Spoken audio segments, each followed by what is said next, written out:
Well, I hope everybody's doing well this evening. Had a good weekend. And I thank you for coming to spend a little bit of your Sunday night with me. I give it a little bit of time to everybody start filtering in. And then we'll start reading. We'll be picking up at chapter 7 of The Borrowers. And if you don't know, the first 6 chapters we did last week, and we met the Kalak family, Pod, Homily, and Ariadne. We come to find out what it means to be a borrower and the consequences of being seen by a human. And it is revealed that Pod was seen by a young boy who apparently is new to the house that they are living in. And they tell stories about how other borrowers have fled the house or disappeared entirely. And that's where we'll be picking up tonight.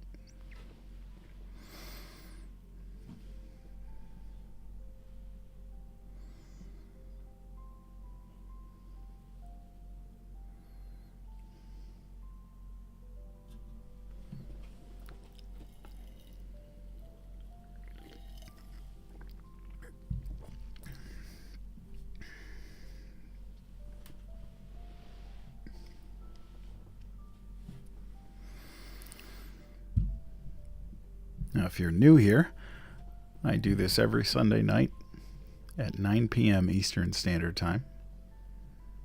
We read some books that are family friendly.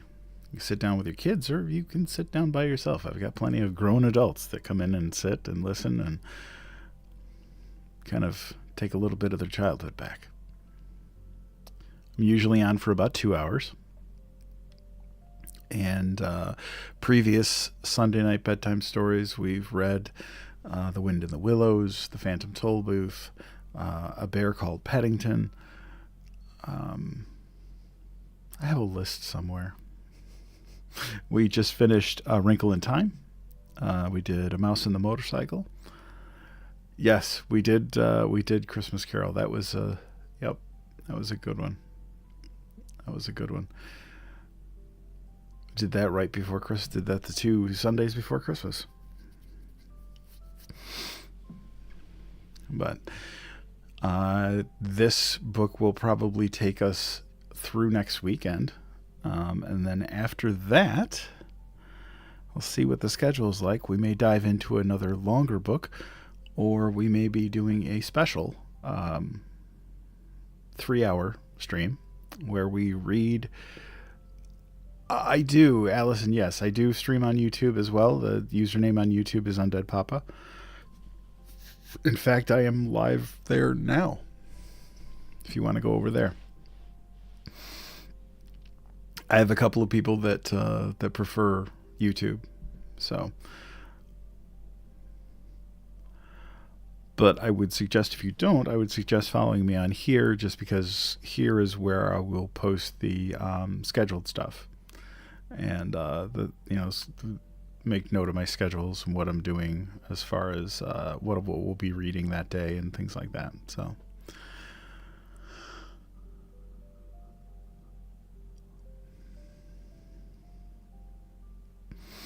I also do a live on Wednesday evenings, what I call Storytime with Undead Papa. That is not geared towards being necessarily family friendly. Not to say that it's anything bad, but it tends to be material that's a little darker, a little more adult. A lot of science fiction and horror, and last week we read 2 ghost stories by the author M.R. James from the turn of the 19th century. I also occasionally do special live streams My live streams are always same time, 9 p.m. Eastern Standard Time. They're usually my regular ones that I do all the time are Wednesdays and Sundays. Sundays is Sunday night bedtime stories, and Wednesday is story time with Undead Papa.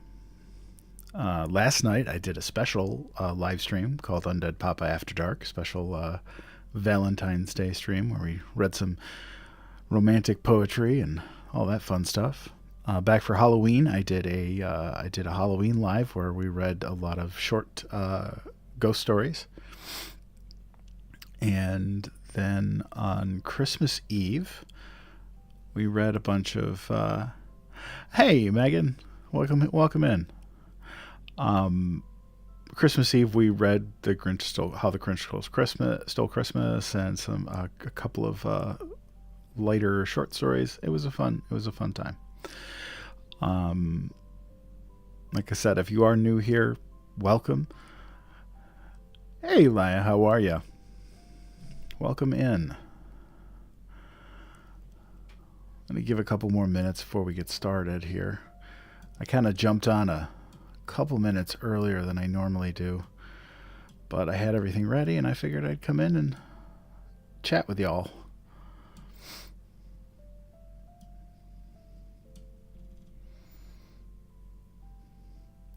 I am doing all right. A lot going on lately. Finally got a lead on a possible job, so we'll see how that works out. Um, but we'll go from there. And I've got some audiobooks that I contracted for. Welcome, Linda. I'm glad you're ready for story tonight. Thank you, Laya. I appreciate it. I've got some irons in the fire. I've got some voice work that I'm trying to book, and we'll go from there. Well, hello, Russell. I hear you watch quite a bit, and I am so glad that you enjoy listening to me read stories. That's really awesome. I am glad to have you here.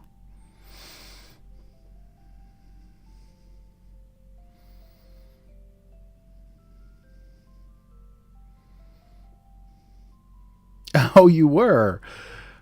It must be. Of course, you are. He is very welcome. I'm thanking. I am grateful that he's here. That's really awesome. So, uh, Laya, you were so sweet. I I never really thought of my voice much as a kid.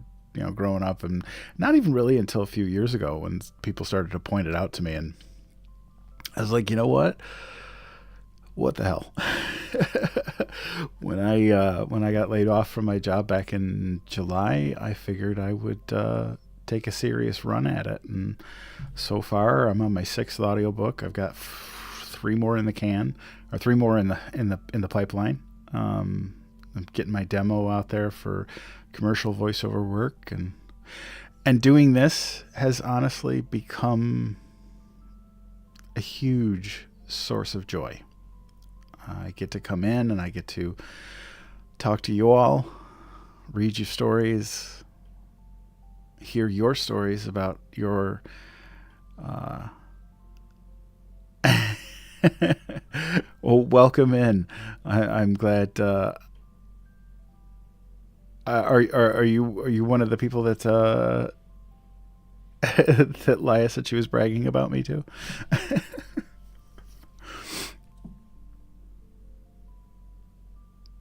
It's a good thing the color on this camera is washed out, because I would be bright as a freaking tomato right now.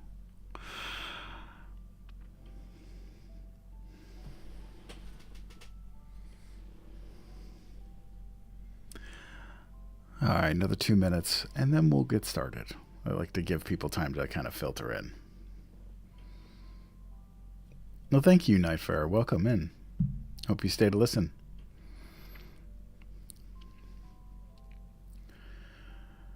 So, just. Oh, that's amazing. That is amazing. Well, thank you for spreading the word, Allison. That's I really appreciate that. You know, one of the coolest things was somebody said to me last week that they went out after the day after. Um, well, if you can, I hope you can. If you a couple weeks ago we did we went 3 hours on a stream and read Mouse and the Motorcycle, and the coolest thing was like two people messaged me afterwards the next day saying that they had gone out and bought a copy of the book just because they had said it on them. Like going, man, I got to figure out Amazon affiliate links. But no, that's just it. It just touches so cool. Well, hello over on YouTube. Thank you for watching over there. I really appreciate you. All right, so what we're going to do is we are going to turn down the music a little bit. I don't know if you guys can hear that. Anyway, good evening and welcome in to Sunday Night Bedtime Stories. I hope you've all had a good weekend and had a nice Valentine's Day. And I hope you are all heading into a lovely week. Last week, we started reading the Borrowers and we were introduced to the Clock family. There was the father and husband, Pod, the mother and wife, Homily, and the daughter, Arietti. We learned what it was like to be a borrower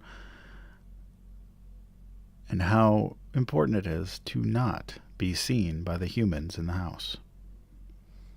And there are other borrowers that were there that lived in the same house that had disappeared or moved because they had been seen. And it turns out Pod was seen by a young boy who has moved into the house. And they just told Arietti about it. So, relax, get a blanket, get nice and warm, and we'll continue on with Chapter 7 of The Borrowers. Just a note, while I'm reading, I won't interact with chat much, but feel free to chat amongst yourselves. I love seeing that going on. Chapter 7. For the next 3 weeks, Arietti was especially good. She helped her mother tidy the storerooms. She swept and watered the passages and trod them down. She sorted and graded the beads, which they used as buttons. Into the screw tops of aspirin bottles, she cut old kid gloves into squares for Pod's shoemaking. She filled fishbone needles to a bee-sting sharpness. She hung up the washing to dry by the grating so that it blew in the soft air. And at last the day came. That dreadful, wonderful, never-to-be-forgotten day, when Homily, scrubbing the kitchen table, straightened her back and called, "Pod!" He came in from his workroom, last in hand. "Look at this brush!" she cried Homily. It was a fiber brush with a plated fiber back. "Aye," said Pod. "Worn down." "Gets me knuckles now," said Homily, "every time I scrub." Pod looked worried. Since he had been seen, they had stuck to the kitchen borrowing, the bare essentials of fuel and food. There was an old mouse hole under the kitchen stove upstairs, which at night, when the fire was out or very low, Pod could use as a chute to save carrying. Since the window curtain incident, they had pushed a matchbox chest of drawers below the mouse hole, and had stood a wooden stool on the chest of drawers. And Pod, with much help and shoving from Homily, had learned to squeeze up the chute instead of down. In this way, he need not venture into the great hall and passages. He could just nip out from under the vast black stove in the kitchen, for a clove or a carrot or a tasty piece of ham. But it was not a satisfactory arrangement. Even when the fire was out, often there was hot ash and cinders under the stove, and once as he emerged, a great brush came at him wielded by Mrs. Driver, and he slithered back on Tot. On top of Homily, singed, shaken, and coughing dust. Another time, for some reason, the fire had been in full blaze, and Pod had arrived suddenly beneath a glowing inferno, dropping white-hot coals, but usually at night the fire was out, and Pod could pick his through the cinders into the kitchen proper. "Mrs. Driver's out," Homily went on. "It's her day off, and they always spoke of Aunt Sophie as she, is safe enough in bed." "It's not them that worries me," says Pod.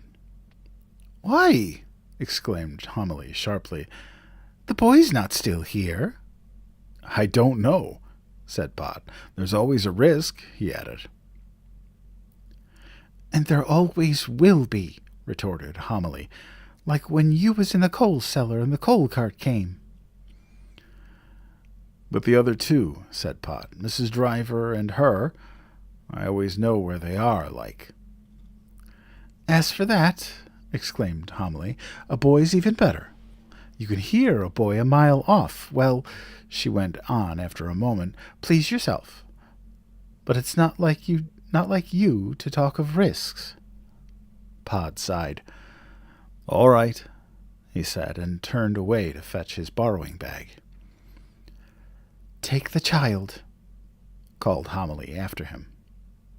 Pod turned. "Now, Homily," he began in an alarmed voice. "Why not?" asked Homily sharply. "It's just the day. You aren't going no further than the front door. If you are nervous, you can leave her by the clock, ready to nip underneath and down the hole. Let her just see, at any rate. Ariette!" As Ariette came running in, Pod tried again. "Now, listen, Homily," he protested.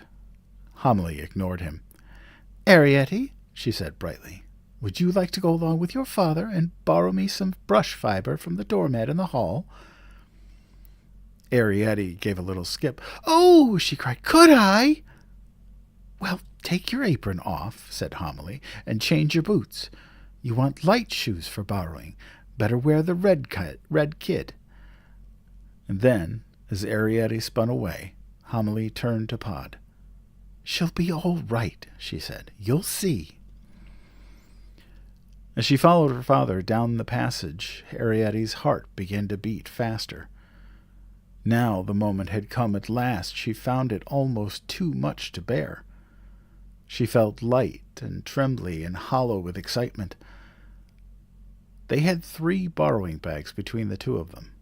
In case, Pod had explained, we pick up something, a borrower loses many a chance for lack of an extra bag. And Pod laid these down to open the first gate, which was latched by a safety pin. It was a big pin, too strongly sprung for little hands to open, and Ariette watched her father swing his whole weight on the bar and his feet kick loose off the ground. Hanging from his hands, he shifted his weight along the pin toward the curved sheath. As he moved, the pin sprang open, and he, in the same instant, jumped free. "You couldn't do that," he remarked, dusting his hands. "Too light. Nor could your mother. Come along now, quietly." There were other gates, all of which Pod left open. "Never shut a gate on the way out," he explained in a whisper. "You might need to get back quick."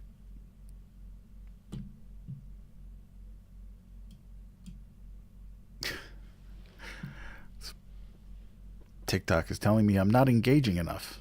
Oh, jeez. Pod stood still. "Quietly now," he warned her. Yes, that's it, the hole under the clock. As he said those words, Arrietty felt breathless, but outwardly she made no sign. There are 3 steps up to it, Pod went on. Steep like, so mind how you go. When you're under the clock, just stay there. Don't let your mind wander, and keep your eyes on me. If all's clear, I'll give you a sign. The steps were high and a little uneven, but Arrietty took them more lightly than Pod. As she scrambled past the jagged edges of the hole, she had a sudden blinding glimpse of molten gold. It was spring sunshine on the pale stones of the hall floor. Standing upright, she could no longer see this. She could only see the cave-like shadows in the great case above her, and the dim outline of the hanging weights. The hollow darkness around her vibrated with sound. It was a safe sound, solid and regular, and far above her head. She saw the movement of the pendulum. It gleamed a little in the half-light, remote and cautious in its rhythmic swing. Arrietty felt warm tears behind her eyelids and a sudden swelling pride. So this, at last, was the clock, their clock, after which her family was named. For 200 years it had stood here, deep-voiced and patient, guarding their threshold and measuring their time. But Pod, she saw, stood crouched beneath the carved archway against the light. "Keep your eyes on me," he had said. So Arrietty crouched too. She saw the gleaming golden stone floor of the hall stretching away into distance. She saw the edges of rugs like richly colored islands in a molten sea. And she saw, in a glory of sunlight, like a dreamed-of gateway to fairyland, the open front door. Beyond she saw grass, and against the clear, bright sky, a waving frond of green. Pod's eyes slewed round. "Wait," he breathed, "and watch." And then, in a flash, he was gone. Arrietty saw him scurry across the sunlit floor. Swiftly he ran, as a mouse runs or a blown dry leaf, and suddenly she saw him as small. "But," she told herself, he isn't small. He's a half-head taller than Mother."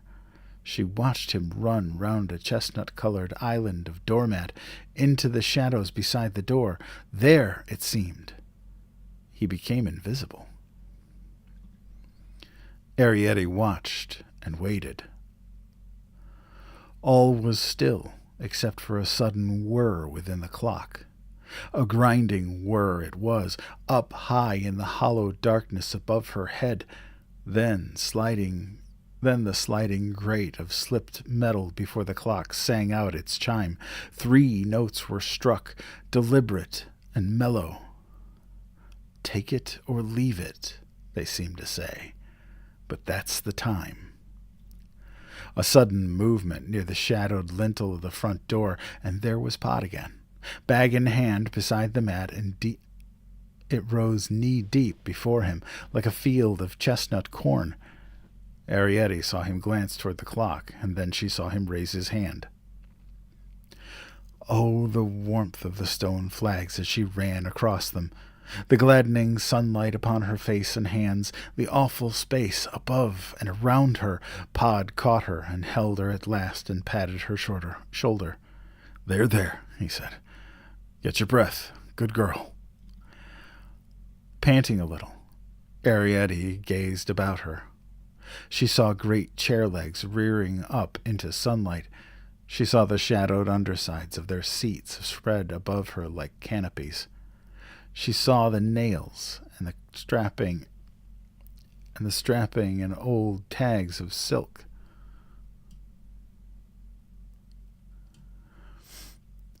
Hang on, guys. I want to try something here, because TikTok keeps bugging me. So I'm going to do this, and I am going to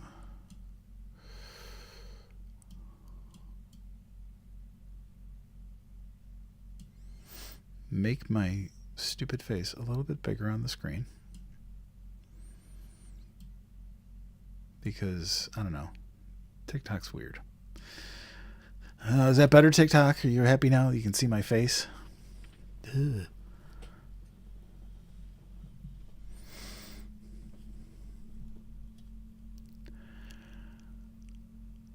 Panting a little, Arietti gazed about her. She saw great chair legs rearing up into sunlight. She saw the shadowed undersides of their seats spread above her like canopies. She saw the nails and the strapping and odd tags of silk and string. She saw the terraced cliffs of the stairs, mounting up into the distance, up, and up. She saw carved table legs and a cavern under the chest. And all the time, in the stillness, the clock spoke, measuring out the seconds, spreading its layers of calm. And then, turning, Arietti looked at the garden. She saw a graveled path full of colored stones, the size of walnuts they were, with here and there a blade of grass between them. Transparent green against the light of the sun.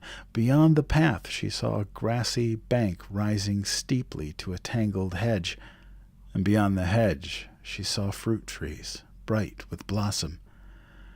"Here's a bag," said Pod in a hoarse whisper. "Better get down to work." Obediently, Arietti started pulling fiber. Stiff it was and full of dust. Pod worked swiftly and methodically, making small bundles, each of which he put immediately in the bag. "If you have to run suddenly," he explained, "you don't want to leave nothing behind." "It hurts your hands," said Arietti, "doesn't it?"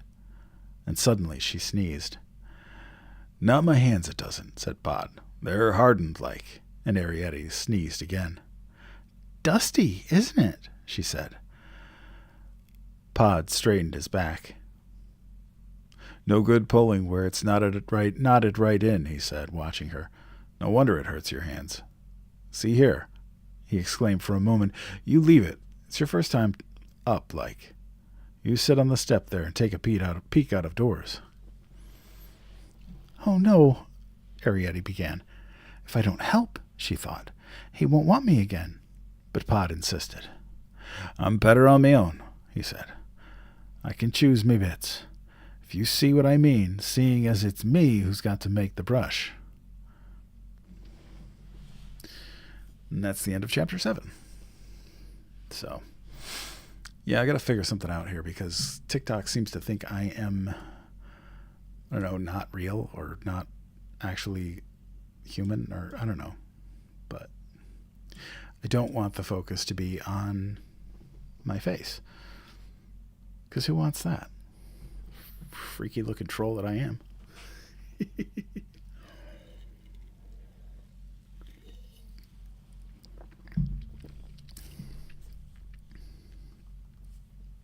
Post a poll.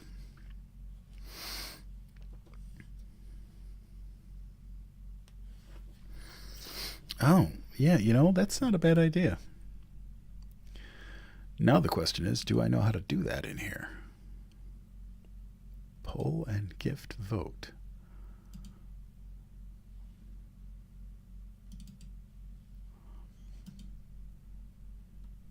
Quick poll.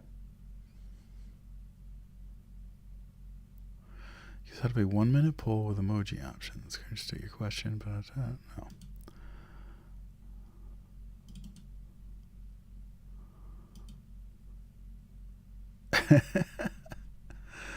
Holy cow. I'll have to figure that out.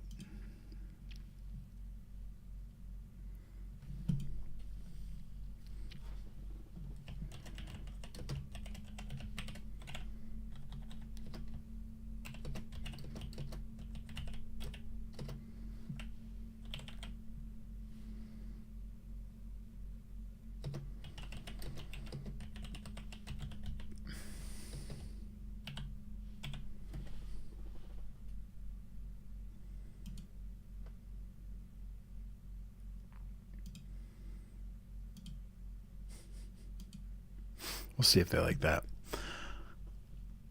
Okay, so now we are on chapter 8.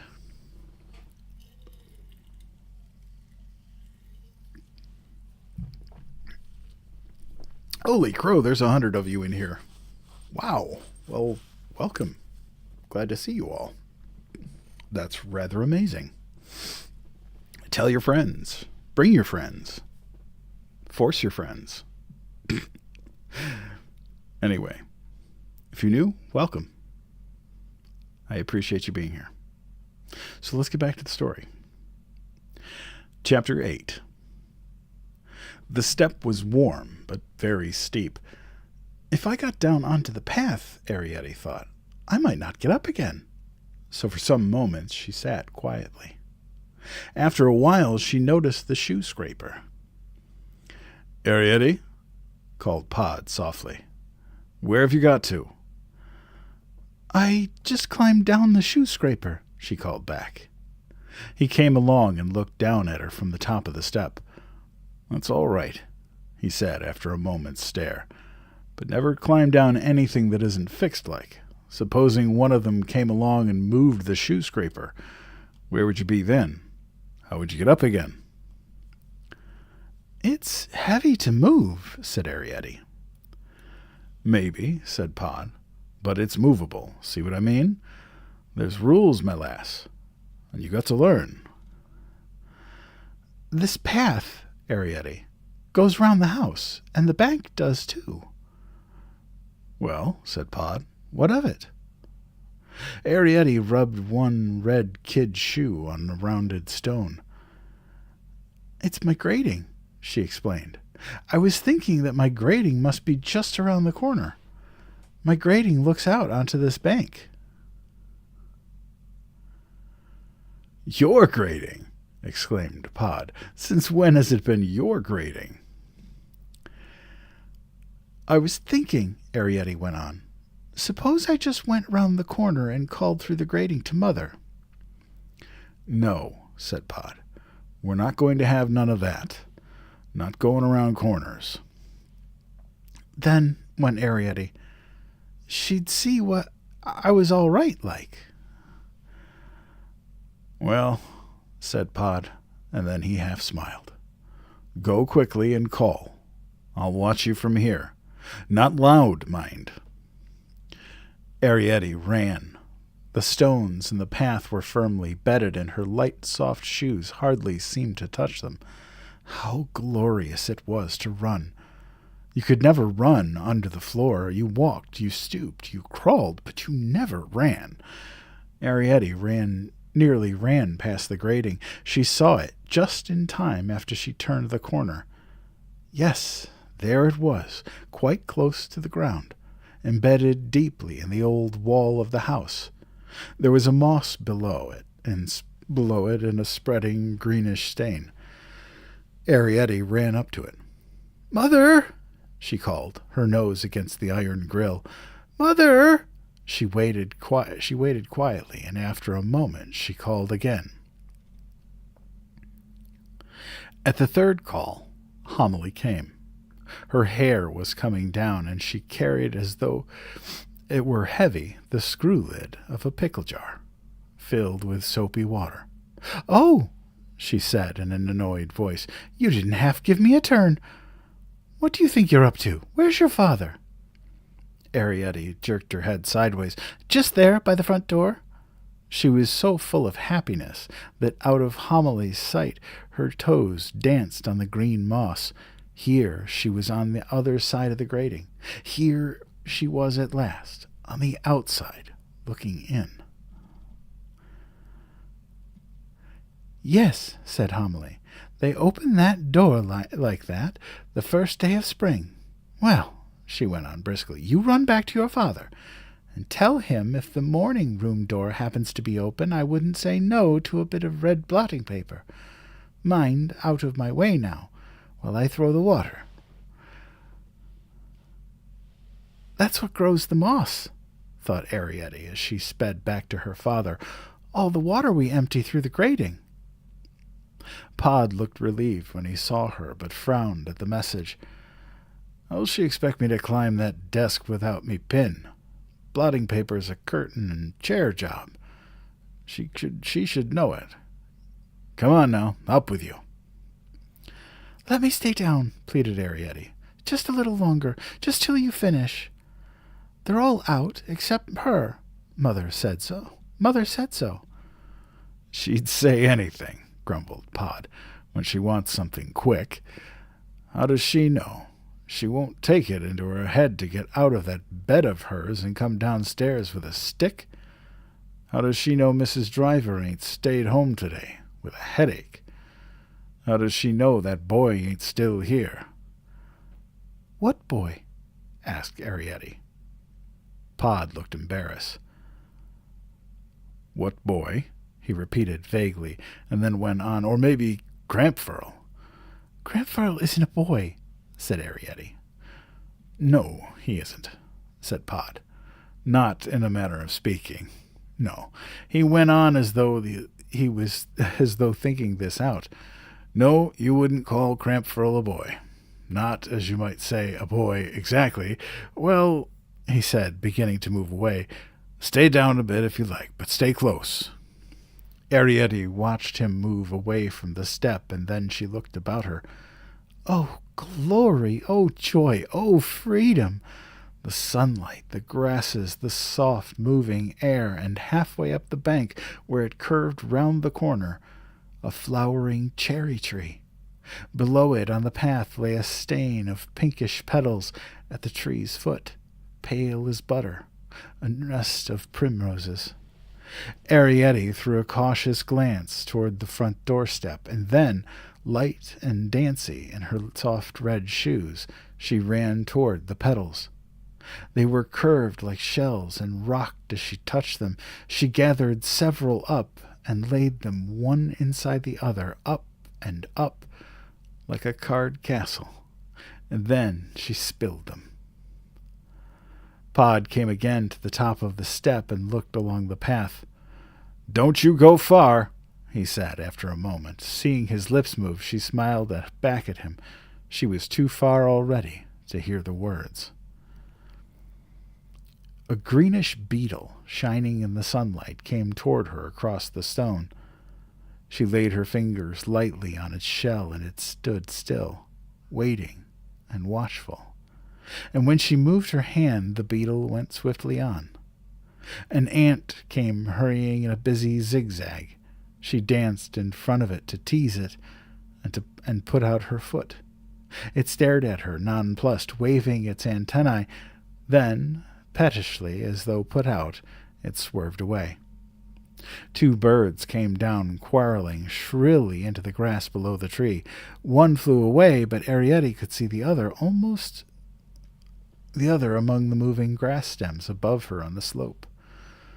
Cautiously, she moved toward the bank and climbed a little nervously in amongst the green blades. As she parted them gently with her bare hands, drops of water plopped on her skirt, and she felt the red shoes become damp. But on she went, pulling herself up now and again by rooty stems into this jungle of moss and wood violet and creeping leaves of clover. The sharp-seeming grass blades, waist-high, were tender to the touch and sprang back lightly behind her as she passed. When at last she reached the foot of the tree, the bird took fright and flew away, and she sat down suddenly in a gnarled leaf of primrose. The air was filled with scent. But nothing will play with you, she thought, as she saw the cracks and furrows of the primrose leaves held crystal beads of dew. She pressed the leaf, these rolled like marbles. If she pressed the leaf, these rolled like marbles. The bank was warm, almost too warm here within the shelter of the tall grass, and the sandy earth smelled dry. Standing up, she picked a primrose. The pink stalk felt tender, and living in her hands was covered with silvery hairs. And when she held the flower like a parasol between her eyes and the sky, she saw the sun's pale light through the veined petals. On a piece of bark she found a woodlouse, and she struck it lightly with her swaying flower. It curled immediately and became a ball, bumping swiftly away downhill and amongst the grass roots. But she knew about woodlice. There were plenty of them at home under the floor. Homily always scolded her if she played with them because, she said, they smelled of old knives. She lay back among the stalks of the primroses, and they made a coolness between her and the sun. And then, sighing, she turned her head and looked sideways up the bank among the grass stems. Startled, she caught her breath. Something had moved above her on the bank. Something had glittered. Arrietty stared. Chapter 9. It was an eye, or it looked like an eye, clear and bright like the color of the sky, an eye like her own, but enormous, a glaring eye. Breathless with fear, she sat up, and the eye blinked. A great fringe of lashes came curving down and flew up again out of sight. Cautiously, Arrietty moved her legs. She would slide noiselessly in among the grass stems and slither away down the bank. "Don't move," said a voice. And the voice, like the eye, was enormous, but somehow hushed and horse-like, a surge of wind through the grating on a stormy night in March. Arrietty froze. "So this is it," she thought. "The worst and most terrible thing of all. I have been seen. Whatever happened to Eglatina will now almost certainly happen to me." There was a pause, and Arrietty, her heart pounding in her ears, heard the breath again draw swiftly into the vast lungs. "Or," the voice said, whispering still, "I shall hit you with my ash stick." Suddenly, Arrietty became calm. "Why?" she asked. How strange her own voice had sounded, crystal and thin. Harebell clear, it twinkled in the air. "In case," came the surprised whisper at last, "you ran toward me, quickly through the grass, in case," it went on, trembling a little, "you came and scrabbled at me with your nasty little hands." Arrietty stared at the eye. She held herself quite still. "Why?" she asked again, and again the word tinkled, icy and cold. It sounded this time a needle sharp. "Things do," said the voice. "I've seen them in India." Arrietty thought of her gazetteer of the world. "You're not in India now," she pointed out. "Did you come out of the house?" "Yes," said Arrietty. "From whereabouts in the house?" Arrietty stared at the eye. "I'm not going to tell you," she said at last bravely. "Then I'll hit you with my ash stick." "All right," said Arrietty. "Hit me." "I'll pick you up and break you in half." Arrietty stood up. "All right," she said, and took 2 paces forward. There was a sharp gasp and an earthquake in the grass. He spun away from her and sat up, a great mountain in a green jersey. He had fair hair and golden eyelashes. "Stay where you are," he cried. Arrietty stared up at him. So this was the boy. Breathless, she felt, and light with fear. "I guess you were about 9, she gasped after a moment. He flushed. "Well, you're wrong. I'm 10. He looked down at her, breathing deeply. "How old are you?" 14, said Arrietty. "Next June," she added, watching him. There was a silence while Arrietty waited, trembling a little. "Can you read?" the boy said at last. "Of course. Can you?" "No," he stammered. Yes. I've just come from India. What's that got to do with it? Asked Arietti. Well, if you're born in India, you're bilingual. And if you're bilingual, you can't read not so well. Arietti stared up at him. What a monster, she thought, dark against the sky. Do you grow out of it? She asked. He moved a little, and she felt the cold flick of his shadow. Oh, yes, he said. It wears off. My sisters were bilingual, and now they aren't a bit. They could read any of the books upstairs in the schoolroom. So could I, said Arietti quickly, if someone could hold them and turn the pages. I'm not a bit bilingual. I can read anything. Could you read out loud? Of course, said Arietti. Would you wait here while I run upstairs and get a book now? Well, said Arietti. She was longing to show off, then a startled look came into her eyes. Oh, she faltered. What's the matter? The boy was standing up now. He towered above her. How many doors are there to this house? She squinted up at him against the bright sunlight. He dropped to one knee. Doors? He said. Outside doors? Yes.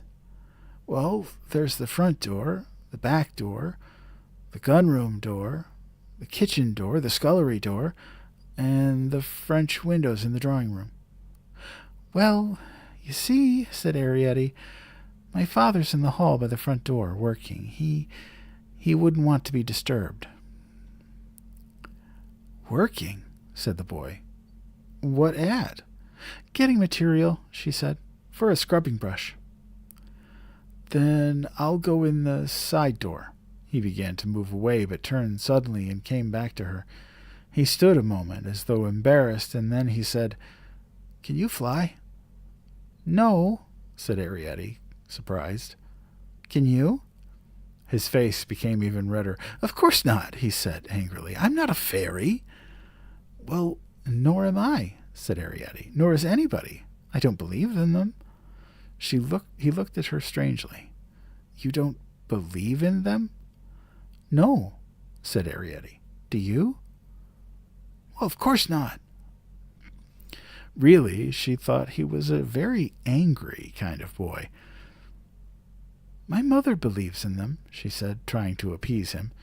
She thinks she saw one once. It was when she was a girl and lived with her parents behind the sand pile in the potting shed. He squatted down on his heels, and she felt his breath on her face. What was it like? He asked. About the size of a glowworm with wings like a butterfly. And it had a tiny little face, she said, all alight and moving like sparks in tiny moving hands. Its face was changing all the time, she said, smiling and sort of shimmering. It seemed to be talking, she said, very quickly, but you couldn't hear a word. Oh, said the boy, interested. After a moment he asked, Where did it go? It just went, said Arietti. When my mother saw it, it seemed to be caught in a cobweb. It was dark at the time, about 5 o'clock on a winter's evening, after tea. Oh, he said again, and picked up 2 petals of cherry blossom, which he folded together like a sandwich, and ate slowly. Supposing, he said, staring past her at the wall of the house, you saw a little man, about as tall as a pencil, with a blue patch on his trousers, halfway up a curtained window, carrying a doll's teacup. Would you say it was a fairy?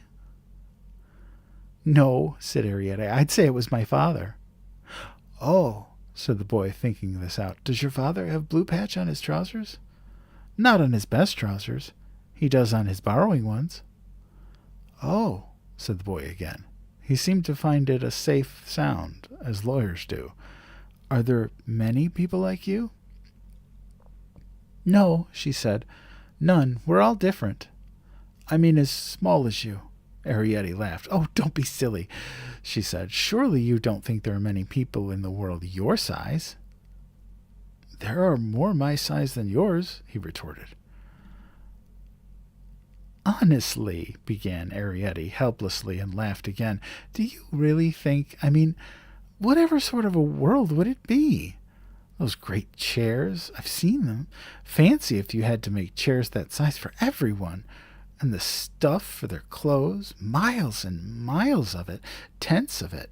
And the sewing, and their great houses reaching up so you can hardly see the ceilings, their great beds, the food they eat, great smoking mountains of it, huge bogs of stew and soup and stuff. Don't you eat soup?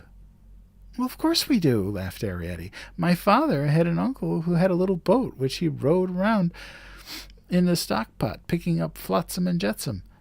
He did bottom fishing, too, for bits of marrow until the cook got suspicious through finding bent pins in the soup.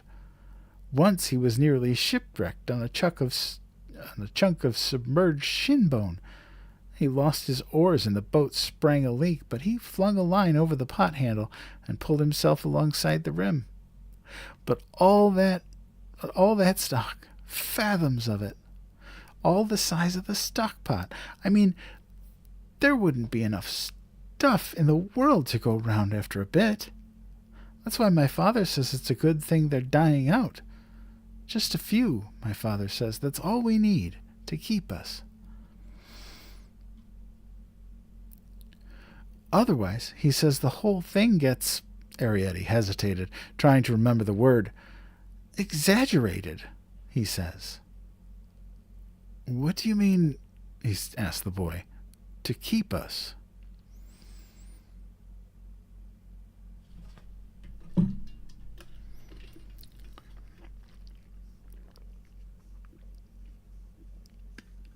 Phew.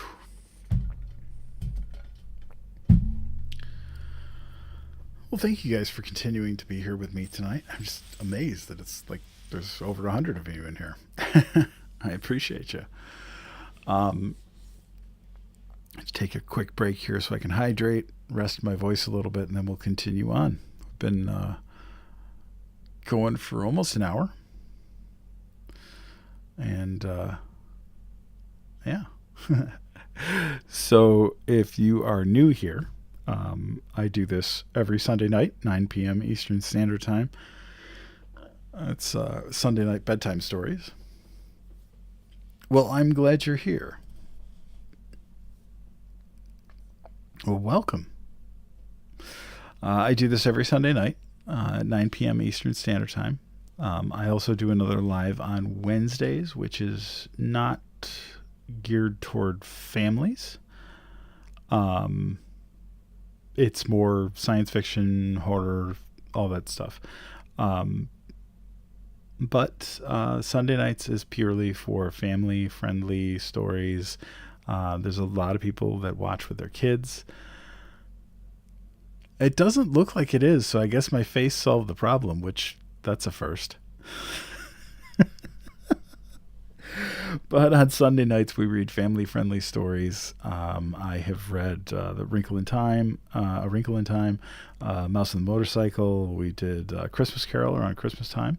We did The Phantom Tollbooth, The Wind in the Willows. One of the very first ones I did early last year was A Bear Called Paddington.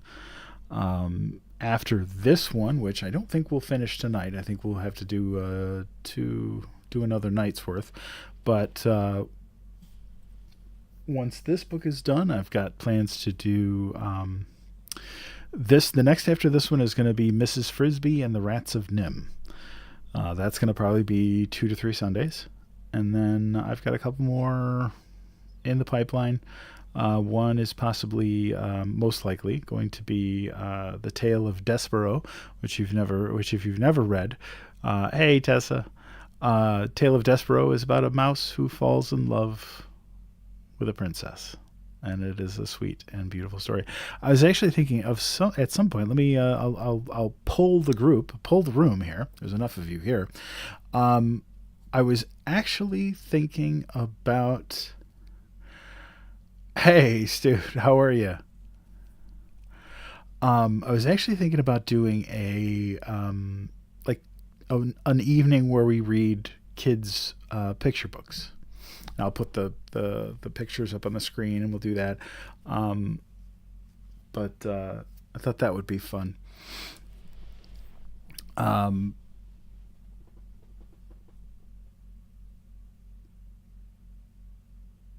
over on YouTube. I do have it. I do have it. I didn't. I didn't. It was tucked behind here. So, but yes, over on YouTube, Katrina, I do see you, and I see your comment, and I appreciate you being here.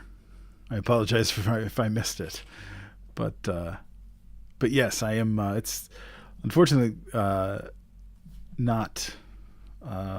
Sometimes it's hard to keep the chats going, but between the two. But I appreciate you here either way. But I do two lives a week at this point. I do Wednesdays and I do Sundays. Wednesdays is story time with Undead Papa, and that's more like science fiction, fantasy, horror, thriller type short stories. And then I'm lastly occasionally I do special ones. Occasionally I do. I Oh, my brain. Occasionally, I like last night. I did Undead Papa After Dark, where we read some romance poetry and things like that.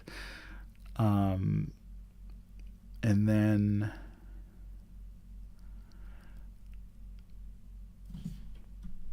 what are you guys going on about?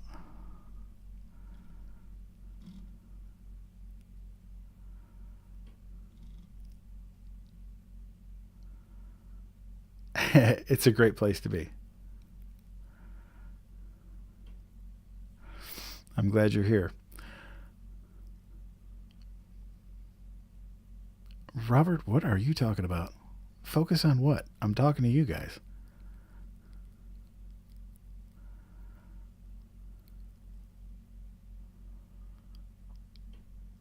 Oh, Louisa, I'm so glad you were here over on YouTube. So cool. I'm really happy.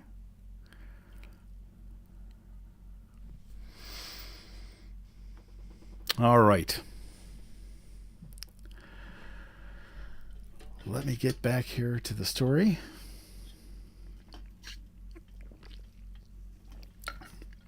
Because that's what you guys are here for. Oh, I appreciate you, man. That means the world to me. Are they listening with you right now?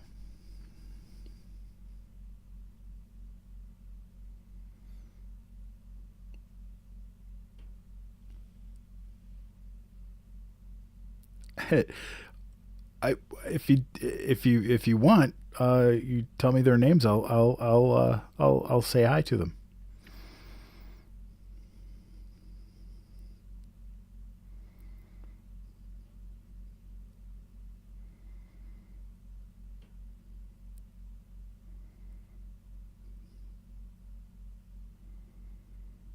Oh, Audrey and Addison. Now those are beautiful names. So Audrey and Addison, I am so glad that you are here listening with me tonight, and you and your dad is so cool. I'm really happy. I've got another one, Louisa. It's so nice to see you. I'm so glad you're here. Um, this is the best thing, right here. This is the coolest thing. This really is. This means the world to me. That the fact that I've got people that sit down with their kids and just enjoy it. I've got people that tell me that they go and they buy the books afterwards. Denise, I start at 9 p.m. Eastern Standard Time every Sunday. Just to make you aware, if you do follow me, I do put out a promo video that morning to let everybody know that that we're going to start. And I am glad, Danielle. I'm glad you're here too. I really am. I mean that sincerely. Doing this is an incredible amount of fun for me. It is brings me a lot of joy, and considering how crazy the world is right now, it's nice to have these couple of hours where we can just sit, relax, and listen to a story. And I appreciate you being here. 120 of you. Y'all are being too nice to me. All right, let me get back to the story. I don't repost my lives. Ah, that's awesome. That's awesome. I'm so glad I made their nights. Um, Donna, I don't repost the lives on YouTube only because of copyright issues.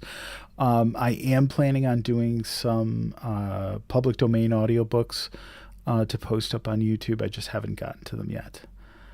But yeah, because of copyright, I can do like one off, read it one night and whatnot.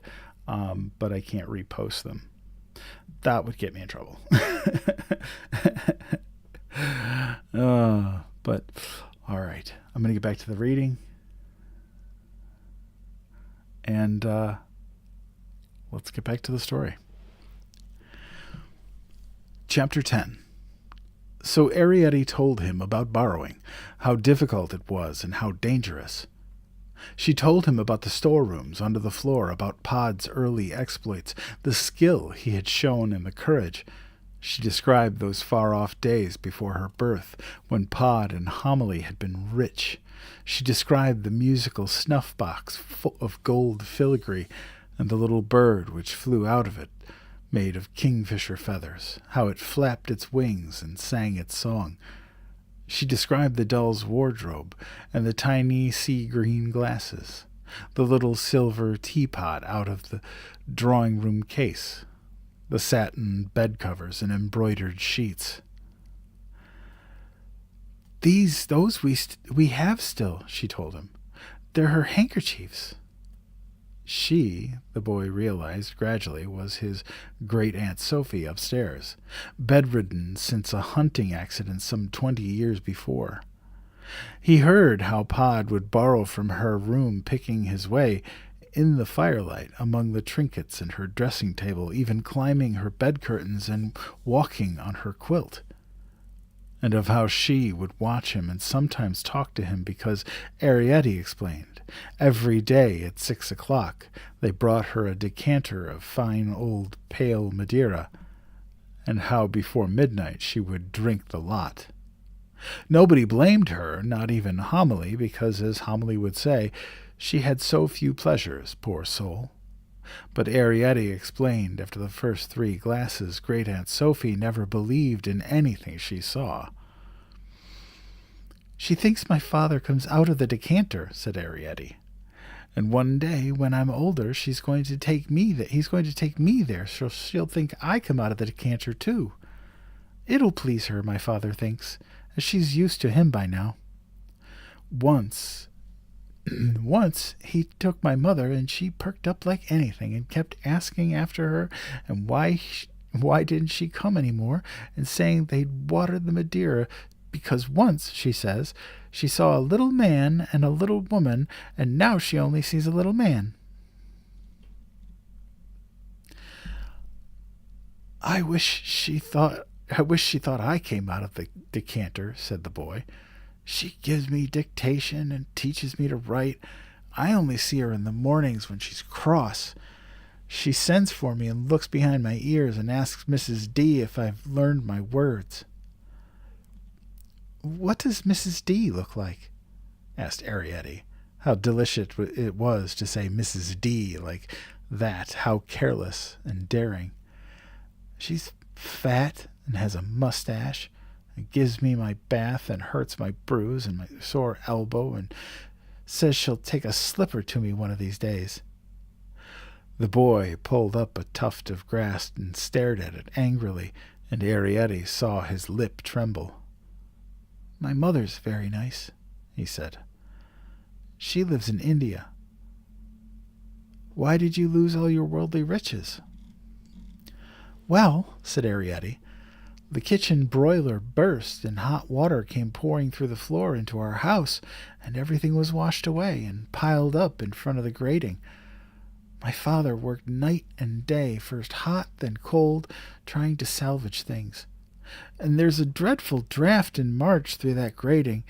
He got ill, you see, and couldn't go borrowing. So my uncle Hendery had to do it, and 1 or 2 others, and my mother gave them things bit by bit for all their trouble. But the kingfisher bird was spoilt by the water.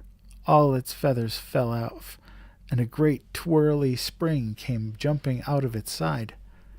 My father used the spring to keep the door shut against the drafts from the grating, and my mother put the feathers in a little moleskin hat. After that, well, I got born, and my father went borrowing again. But he gets tired now and doesn't like curtains, not when any of the baubles are off. I helped him a bit, said the boy, with the teacup. He was shivering all over. I suppose he was frightened. My father frightened? Exclaimed Arrietty angrily. Frightened of you? She added. Perhaps he doesn't like heights, said the boy. He loves heights, said Arrietty. Thing he doesn't like is curtains. I've told you, curtains make him tired. The boy sat thoughtfully on his haunches, chewing a blade of grass. Borrowing, he said after a while. Is that what you call it? What else could you call it? Said Arrietty. I'd call it stealing. Arrietty laughed. She really laughed. But we are borrowers, she explained. Like you're a human being or whatever it's called. We're part of the house. You might as well say that the fire grate steals the coal from the coal scuttle. Then what is stealing? Arrietty looked grave. Don't you know? She asked. Stealing is... Well, supposing my Uncle Henry borrowed an emerald watch from her dressing table and my father took it and hung it up on our wall. That's stealing. An emerald watch? Exclaimed the boy. Well, I just said that because we have one on the wall at home, but my father borrowed it himself. It needn't be a watch. It could be anything, a lump of sugar even. But borrowers don't steal. Except from human beings, said the boy. Arrietty burst out laughing. She laughed so much that she had to hide her face in the primrose. Oh, dear, she gasped with tears in her eyes. You are funny. She stared upward at his puzzled face. Human beings are for borrowers, like breads for butter. The boy was silent a while. A sigh of wind rustled the cherry tree and shivered among the blossoms.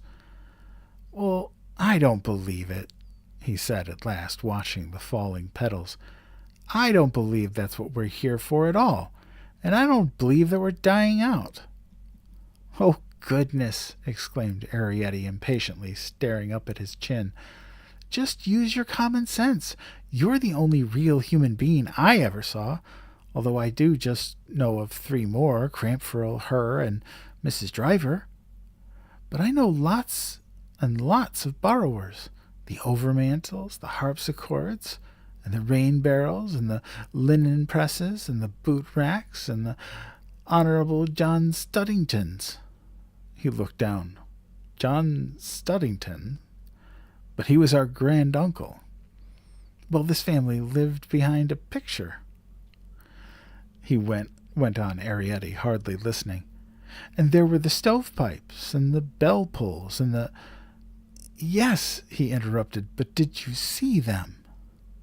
I saw the harpsichords, and my mother was a bell pull. The others were before I was born. He leaned closer. Then where are they now? Tell me that. Well, my Uncle Henry has a house in the country, said Arrietty coldly, edging away from his great towering face. It was misted over, she noticed, with hairs of palest gold, and 4 children, harpsichords and clocks. But where are the others? Oh, said Arrietty, they're somewhere, but where? She wondered, and she shivered slightly in the boy's cold shadow which lay about her slantwise on the grass. He drew back again, his fair head blocking out a great piece of sky. Well, he said deliberately for a moment, and his eyes were cold. I've only seen 2 borrowers. But I've seen hundreds and hundreds and hundreds and hundreds and hundreds. Oh, no, whispered Arrietty, of human beings. He sat back. Arrietty stood very still. She did not look at him. After a while, she said, I don't believe you. All right, he said. Then I'll tell you. I still won't believe you, murmured Arrietty. Listen, he said. And he told her about railway stations and football matches and race courses and royal processions and Albert Hall concerts. He told her about India and China and North America and the British Commonwealth. He told her about the July sales, not hundreds, he said, but thousands and millions and billions and trillions of great big enormous people. Now do you believe me?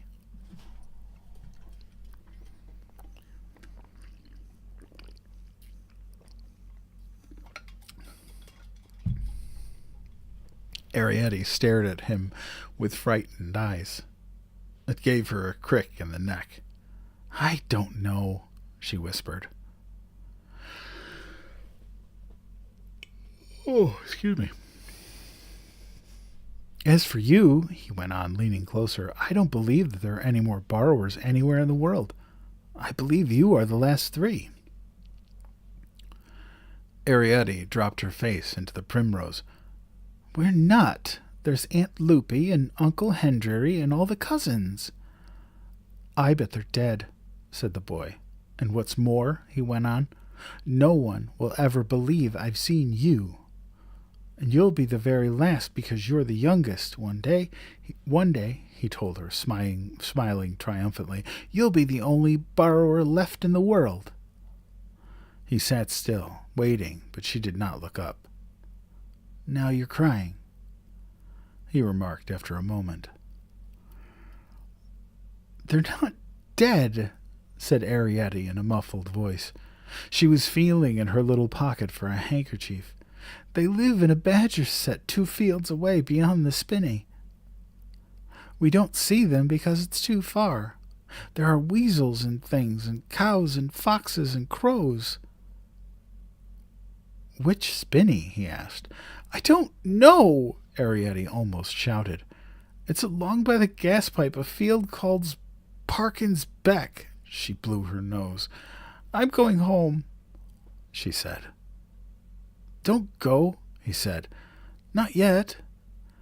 Yes, I'm going, said Arrietty. His face turned pink. Just let me get the book, he pleaded. I'm not going to read to you now, said Arrietty. Why not? She looked at him with angry eyes. Because. Listen, he said. I'll go to that field. I'll go and find Uncle Hendry and the cousins and Aunt whatever she is. And if they're alive, I'll tell you. What about that? You could write them a letter and I'd put it down the hole. Arrietty gazed up at him. She breathed. Would you? Yes, I would. Really would. Now can I go get the book? I'll go in by the side door. All right, said Arrietty absently. Her eyes were shining. When can I give you the letter? Any time, he said, standing above her. Where in the house do you live? Well, began Arrietty and stopped. Why once again did she feel this chill? Could it only be his shadow towering above her, blotting out the sun? I'll put it somewhere, she said hurriedly. I'll put it under the hall mat. Which one? The one by the front door? Yes, that one. He was gone. And she stood there alone in the sunshine, shoulder deep in grass. What had happened seemed too big for thought. She felt unable to believe it really had happened. Not only had she been seen, but she had been talked to. Not only had she been talked to, but she had... Arrietty, said a voice. She stood up and startled and spun around. There was Pod, moon-faced, on the path looking up at her. Come on down. She stared at him for a moment as though she did not recognize him. How round his face was, how kind, how familiar. "Come on," he said again, more urgently. And obediently, because he sounded worried, she slithered quickly toward him off the bank, balancing her primrose. "Put that thing down," he said sharply. When she stood at last beside him on the path, "You can't lug great flowers about. You've got to carry a bag. What you want to go up there for?" he grumbled as they moved off down across the stones. "I might never have seen you. Hurry up now. Your mother will have tea waiting."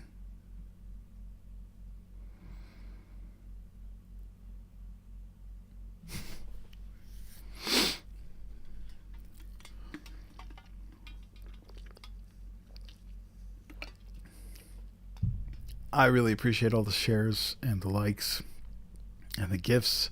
The gifts are appreciated, though, not necessarily, but I will tell you, I use the money for those to, well, hello, Artsy Simp.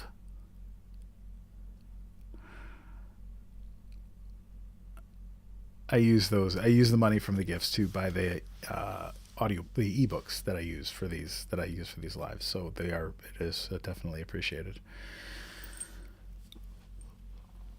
Oh, good lord.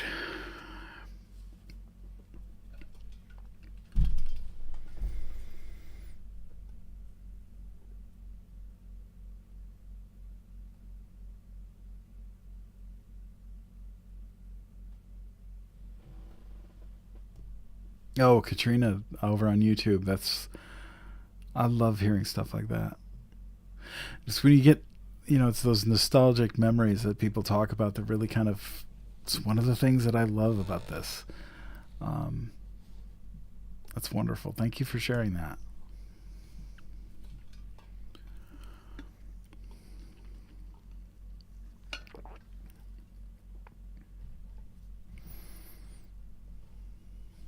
It is a great book. It's actually really a really great series of books. I have the whole set.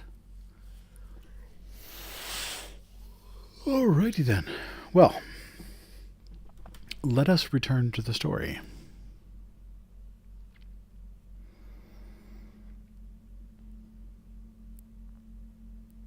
Elephant, it is. I agree with you. I am Gen X, and I didn't read this book until I was in my 20s, actually.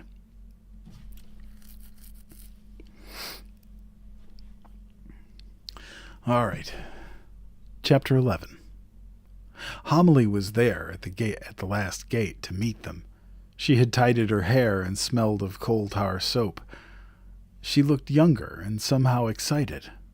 "Well," she kept saying, "well," taking the bag away from Arietti and helping Pod to fasten the gate.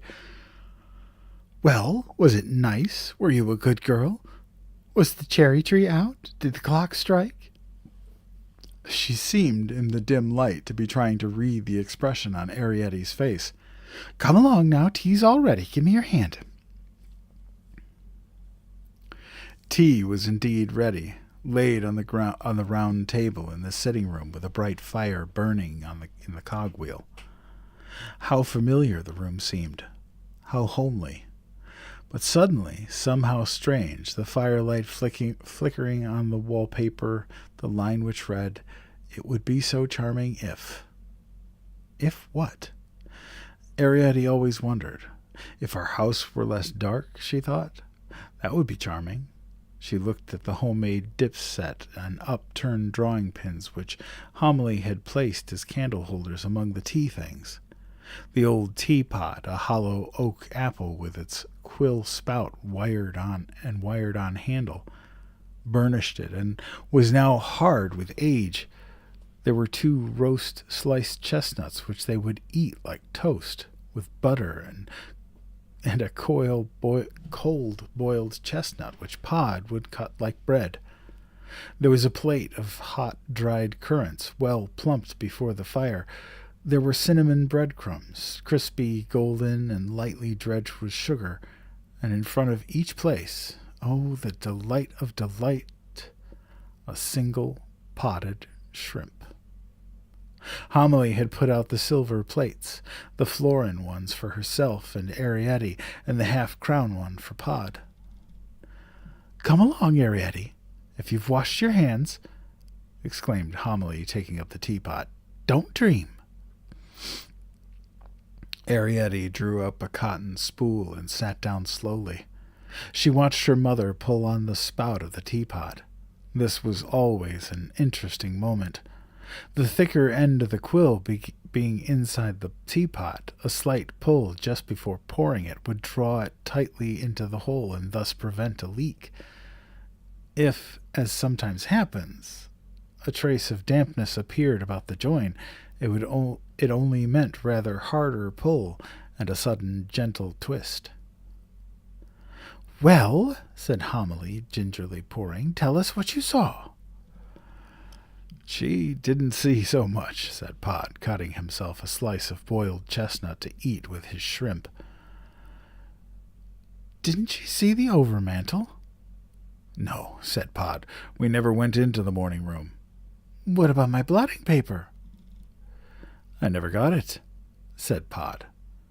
"Now that's a nice thing," began Homily. "Maybe," said Pod, munching steadily, but I had me feeling I had it bad." "What's that?" asked Arrietty. "His feeling?" "Up the back of his head and in his fingers," said Homily. "It was a feeling your father gets when—" She dropped her voice. "There's someone about." "Oh," said Arrietty, and seemed to shrink. "That's why I brought her along home," said Pod. "And was there anyone?" asked Homily anxiously. Pod took a mouthful of shrimp. "Must have been," he said, "but I didn't see anything." Homily leaned across the table.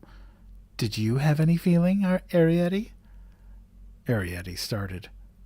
"Oh, she said, "do we all have it?" "Well, not in the same place," said Homily. "Mine starts at the base of my ankles, and then my knees go, and my mother, hers used to start just under her chin and run right round her neck." "And it tied in a bow at the back," said Pod, munching. "No, Pod," protested Homily. "It's a fact. No need to be sarcastic. All the bell-pulls were like that, like a collar, she said it was." "Pity it didn't choke her," said Pod. "No, Pod, be fair. She had her points." "Points," said Pod. "She was all points." Arrietty moistened her lips. She glanced nervously from Pod to Homily. "I didn't feel anything," she said. "Well," said Homily, "perhaps it was a false alarm." "Oh, no," began Arrietty. It wasn't." And as Homily glanced at her sharply, she faltered. "I mean, if Papa felt something, perhaps," she went on, "I don't have it." "Well," said Homily, "you're young. It'll come in all good time. You go and stand in our kitchen just under the chute. When Mrs. Driver's raking out the stove upstairs, stand right up on a stool or something, so you're fairly near the ceiling. It'll come with practice." After tea, when Pod had gone to his workbench and Homily was washing up, Arrietty rushed to her diary. "I'll just open it," she thought, trembling with haste. "Anywhere." It fell open at the 9th and 10th of July. Talk of camps but stay at home. Old Cameronian colours in Glasgow Cathedral, 1885. That's what it said for the 9th. And on the 10th, the page was headed, "Make hay while the sun shines. Snowdon Peak sold for £5,750, 1889. Arrietty tore out this last page. Turning it over, she read on the reverse side, "July 11th. Make not a toil of your pleasure. Niagara passed by C.D. Graham in the cask in 1886. No, she thought, I'll choose the 10th. Make hay while the sun shines." And crossing out her last entry, "Mother out of sorts," she wrote below it, "Dear Uncle Henry, I hope you are quite well, and the cousins are well, and Aunt Loopy. We are very well, and I am learning to borrow. Your loving niece, Ariadne Clock. Write a letter on the back, please. What are you doing, Ariadne? Called Homily from the kitchen. Writing in my diary. Oh, said Homily shortly. Anything you want? Asked Ariadne. It'll do later, said Homily. Ariadne folded the letter and placed it carefully between the pages of Bryce's Tom Thumb Gazetteer of the World, and in the diary she wrote, went borrowing, wrote to H, talked to B. After that, Ariadne sat for a long time staring into the fire and thinking and thinking.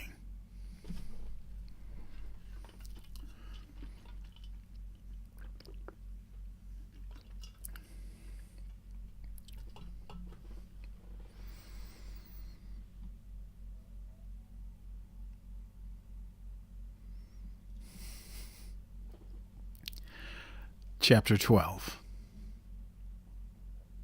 But it was one thing to write a letter, and quite another to find some means of getting it under the mat. Pod for several days could not be persuaded to go borrowing. He was well away on his yearly turnout.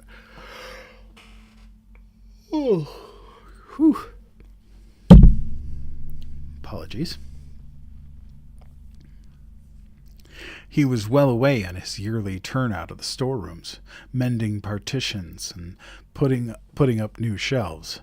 Ariadne usually enjoyed this spring sorting, when half-forgotten treasures came to light and new uses were discovered for old borrowings. She used to love turning over the scraps of silk or lace, the odd kid gloves, the pencil stubs, the rusty razor blades, the hairpins and the needles, and the dried figs, the hazelnuts, the powdery bits of the chocolate, and the scarlet stubs of sealing wax. Pod, one year, had made her a hairbrush from a toothbrush, and Homily had made her a small pair of Turkish bloomers from 2 glove fingers for knocking about in the mornings. There were spools and spools of colored silks and cottons and small variegated balls of old wool pen points which Homily used as flower scoops, and bottle tops galore. But this year Ariadne banged about impatiently and stole away whenever she dared to stare through the grating, hoping to see the boy. She now kept the letter always with her, stuffed inside her jersey, and the edges became rubbed. Once he did run past the grating, and she saw his woolen stockings. He was making a chugging noise in his throat, like some kind of engine, and as he turned the corner, he let out a piercing woo-woo. It was a train whistle, he told her afterwards. So he did not hear her call. One evening after dark she crept away and tried to open the first gate, but swung and tug as she might, she could not budge the pin. Homily, every time she swept the sitting room, would grumble about the carpet. It may be a curtain and chair job, she would say to Pod, but it wouldn't take you not a quarter of an hour with your pin and name tape to fetch me a bit of blotting paper from the desk in the morning room. Anyone would think, looking at this floor, that we lived in a toad hole. No one could call me house-proud, said Homily. You couldn't be, not with my kind of family, but I do like it, she said, to keep things nice, to keep nice things nice. At last, on the 14th day, Pod gave in. He laid down his hammer, a small electric bell clapper, and said to Ariadne, "Come along." Ariadne was glad to see the morning room. The door, luckily, had been left ajar, and it was fascinating to stand at last in the thick pile of the carpet, gazing upward at the shelves and pillars of towering gables of the famous overmantel. So that's where they had lived, she thought. those pleasure-loving creatures, remote and gay and self-sufficient. She imagined the overmantel women, a little tweedy homily had described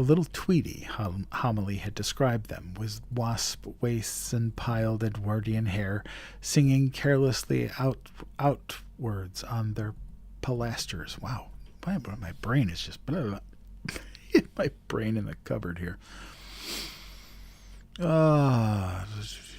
Homily had described them with wisp waists and piled Edwardian hair swinging carelessly outwards in the pilasters, lissom and laughing, gazing at themselves in the inset-looking glass which reflected back the tobacco jars, the cut-glass decanters, the bookshelves, and the plush-covered table. She imagined the overmantel men, fair, they were said to be, with long mustaches and nervous, slender hands, smoking and drinking and telling their witty tales. So they had never asked Homily up there. Poor Homily with her bony nose and her never tidy hair. They would have looked at her strangely, Arrietty thought, with their long, half-laughing eyes, and smiled a little, and humming turned away. And they had lived only on breakfast food, on toast and egg and tiny snips of mushroom, sausage they'd have, and crispy bacon, and little sips of tea and coffee. Where were they now? Arrietty wondered. Where could such creatures go? Pod had flung his pin so it stuck into the seat of the chair, and was up the leg in a trice, leaning outwards on his tape. Then, pulling out the pin, he flung it like a javelin above his head into the fold of a curtain. This is the moment, Arrietty thought, and felt her precious letter. She slipped into the hall. It was darker this time. With the front door closed, she ran across it with a beating heart. The mat was heavy, but she lifted up the corner and slid the letter under by pushing it with her foot. There, she said, and looked about her, shadows and the ticking clock. She looked across the great plain of floor to where, in the distance, the stairs mounted. Another world above, she thought, world on world, and shivered slightly. Arrietty, called Pod softly from the morning room, and she ran back in time to see him swinging clear of the chair seat and pulled himself upward on the name tape, level with the desk. Lightly he came down feet apart, and she saw him, for safety's sake, twist the name tape lightly around his waist. I wanted you to see that, he said, a little breathless. The blotting paper, when he pushed it, floated down quite softly, riding lightly on the air, and lay at last some feet beyond the desk, pink and fresh, on the carpet's dingy pile. You start rolling, whispered Pod. I'll be down. And Arrietty went on her knees and began to roll the blotting paper until it grew too stiff for her to hold. Pod soon finished it off and lashed it with his name tape, through which he ran his hat pin. And together they carried the long cylinder as two house painters would carry a ladder, under the clock and down the hole. Homily hardly thanked them when, panting a little, they dropped the bundle in the passage outside the sitting room. She looked alarmed. Oh, there you are, she said. Thank goodness. That boy's about again. I've just heard Mrs. Driver talking to Crampfurl. Oh, cried Arrietty. What did she say? And Homily glanced sharply at her and saw that she looked pale. Arrietty realized she should have said, What boy? It was too late. Nothing real bad, Homily went on, as though to reassure her. It's just a boy they have upstairs. It's nothing at all. But I heard Mrs. Driver say that she'd take a slipper to him if she wouldn't if he had the mats up once again in the hall. The mat's up in the hall? Echoed Arietti. Yes, 3 days running. She said to Crampfurl he'd had the maps up in the hall. She could tell, she said, by the dust and the way he'd put them back. It was the hall part that worried me, seeing as you and your father. What's the matter, Arietti? There's no call for that sort of face. Come on now, help me move the furniture and we'll get down the carpet.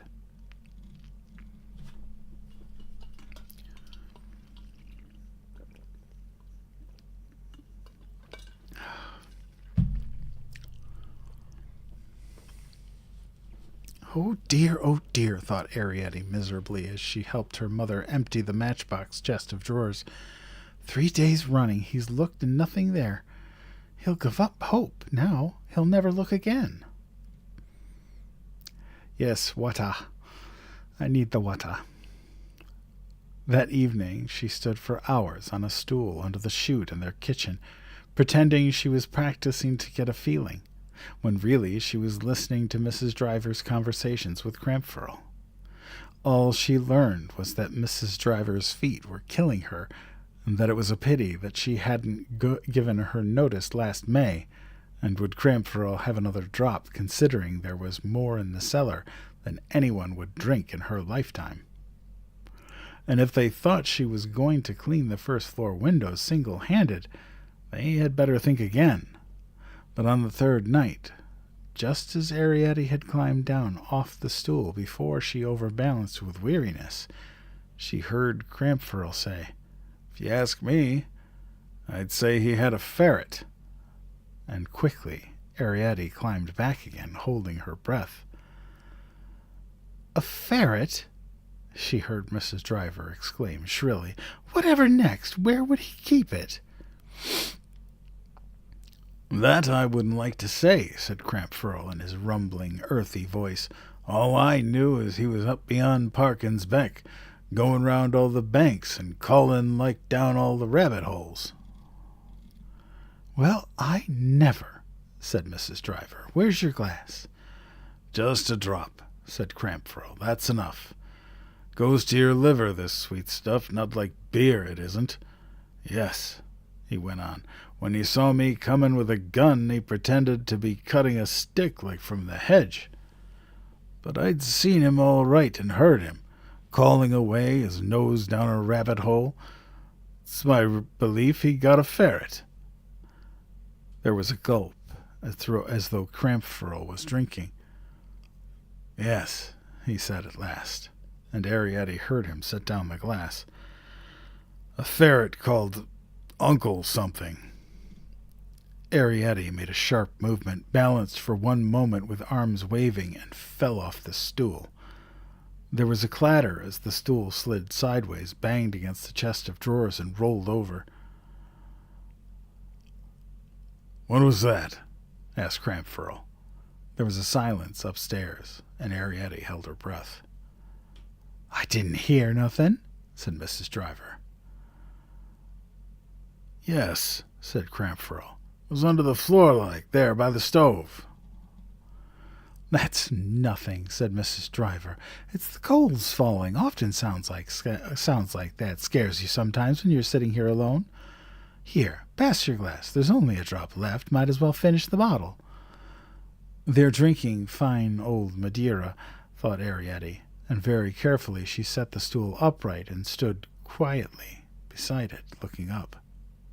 She could see light through the crack, occasionally nicked with shadow as one person or another moved a hand or arm. "Yeah," went on Crampfurl, returning to his story. "When I come up with me gun," he says, all innocent-like, to put me off, "I shouldn't wonder. Any old badgers sets round here." "Artful," said Mrs. Driver. "The things they think of. Badgers' sets." And she gave her creaking laugh. "As a matter of fact," said Crampfurl, "there did used to be one. But when I showed him where it was like, he didn't take no notice of it. Just stood there waiting for me to go." Crampfurl laughed. "Two could play at that game. I thought so I just sits myself down. And there we were, the two of us. And what happened? Well, he had to go off in the end, leaving his ferret. I waited a bit, but it never came out. I poked around a bit and whistled. Pity I never heard properly what he called it. Uncle something, it sounded like. Arrietty heard the sudden scrape of a chair. Well, said Crampfurl, I'd better go get on now and shut up the chickens. The scullery door banged, and there was a sudden clatter overhead as Mrs. Driver began to rake the stove. Arrietty replaced the stool and stole softly into the sitting room, where she found her mother alone. All right. So, we did 6 chapters last week. I did 6 chapters this week. And my voice has just about had it tonight, so I think I'm going to call it a little bit early. As much as I would like to stay and continue to read, I'm sure you guys can hear it. My voice is about ready to give up the ghost. But we will be back at this next Sunday. I appreciate you for being here. Thank you for joining me. Spending a little bit of your Sunday evening with you. With me. With you, with me. With me, with you. Yes, something like that. Anyway, I will be back on Wednesday for the usual story time with Undead Papa. Keep in mind that story time is for short stories, science fiction, fantasy, horror, thrillers, that kind of thing. Not generally family oriented like this one is, but Sundays are always family friendly. So I'll be back on Wednesday, and then again on next Sunday for another story time, another Sunday night bedtime stories, and then we'll continue reading The Borrowers.